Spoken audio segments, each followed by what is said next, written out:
وآدم بين الماء والطين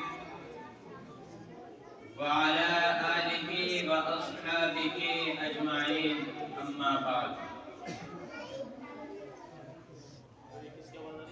محترم حضرات اور سامعین کرام اور عزیزان طلباء،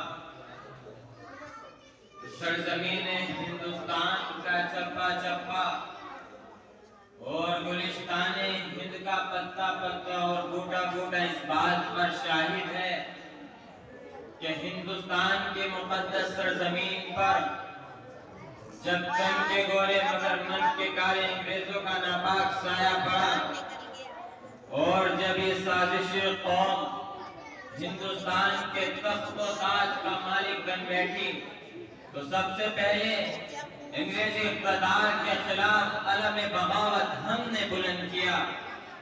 راستے کے غربت و دوری سے بے فکر، راہوں کے خطرات سے بے فکر ہو کر ملک کی آزادی کی تلاش میں ہم نے پھانسے کے پھندوں کو چوم کر منزل کا نشان پوچھا۔ تو کبھی ہم نے اس ملک کی آزادی کے لیے اپنے جسم کو لہو لہان کروایا، آگ کے انگاروں میں جانا پسند کیا۔ ہم نے اس ملک کی آزادی کے خاطر مالٹا کی کوٹھیوں کو اپنا وطن بنایا۔ دوستو، اس طرح صدیوں کی غلامیوں کے بعد ہمارا ملک ہندوستان انگریزی اقتدار سے آزاد ہوا اور ہم نے بہت سوچ سمجھ کر جمہوریت کا راستہ اختیار کیا کہ مختلف مذاہب و ادیان اور نظریات و عقائد کے کروڑوں ہندوستانی آزادی کے حقے کی دولت سے سرفراز ہو سکے۔ لیکن دوستو، آزادی کے بعد یوں ملے وطن کے لوگ ہم سے آزادی کے بعد جیسے بے حس باپ کوئی دوسری شادی کے بعد۔ میرے بھائیوں، آج ہندوستان میں مسلمانوں کو قتل عام کیا جا رہا ہے، ہماری مساجدوں کو مسمار کر کے مندروں کی تعمیر کی جا رہی ہے، مکاتب پر شک کی نظر ڈالی جا رہی ہے، ہماری شریعت میں دخل اندازی کی جا رہی ہے۔ میں ان فرقہ پرست طاقتوں سے معلوم کرتا ہوں، ارے بتاؤ کہ ہمارے علماء نے اس ملک کو اس لیے آزاد کرایا تھا کہ تم مسلمانوں پر ظلم و ستم کے پہاڑ توڑو؟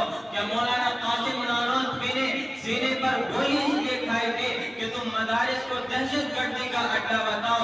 کیا مولانا حسین احمد مدنی نے انگریزوں کے خلاف فتویٰ اس لیے دیا تھا کہ تم ہماری شریعت میں دخل اندازی کرو؟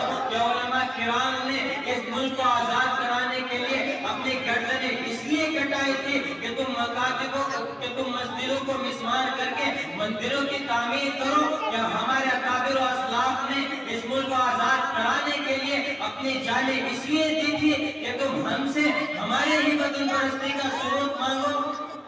ارے تم ہوتے کون ہم سے وطن پرستی کا ثبوت مانگنے والوں؟ ارے تمہارے باپ نے اس ملک کو آزاد کرایا تھا، تمہاری ماں نے۔